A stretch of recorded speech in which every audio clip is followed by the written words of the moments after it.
Hello, my friends. Here is a French Art Deco wrought iron desk lamp by Edgar Brandt circa 1910. It is called Les Pins. The support decorated with pine cones and needles base, hanging an adjustable iron sheet shade. This lamp is rare. A smaller version was put up for sale by Christie's in April 2006, insufficiently described in the sales catalog. Nothing else to our knowledge.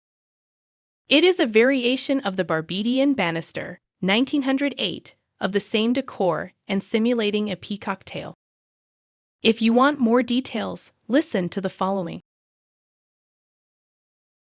The most important Edgar Brandt innovation in his field was the invention of the oxyacetylenic welding torch.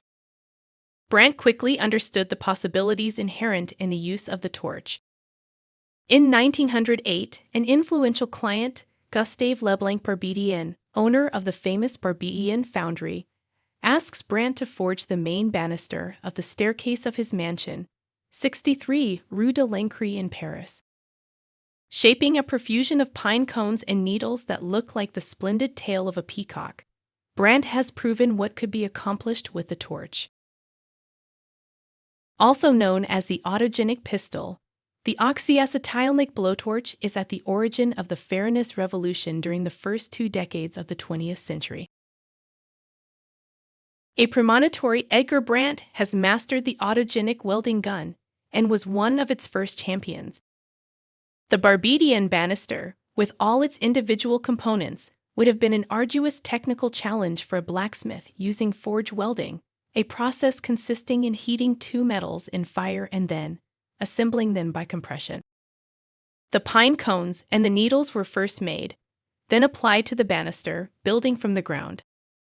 The use of the torch required a particular skill, and Brandt was the pioneer of its use very early.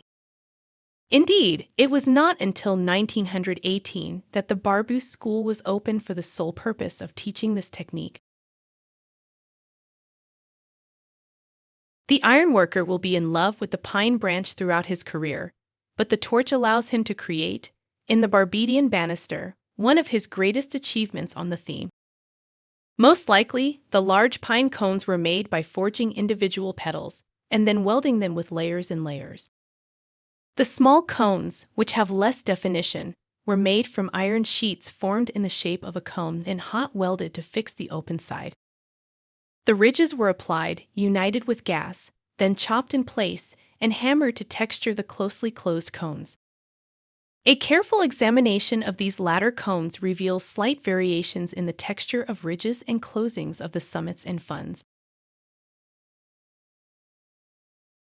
The pine needles would have been made by hammering a round bar in a smaller mold, thus creating the individual shape and the grooves at the same time. Then they were welded to the gas on cones. The brass used for the handrail has added to the colorful richness of the work. The sumptuousness of the banister is visible today on a black and white photograph, but the effect had to be dazzling in person because the light played on the contrasting iron and brass. With the Barbedienne banister, Brandt achieves the possibilities offered by the autogenic welding torch because it allows you to climb a complex tour of force like this with a big time saving. The lamp here takes up concepts and techniques from the Barbedienne banister, which has now disappeared. This precious testimony and its exceptional rarity make it a museum piece,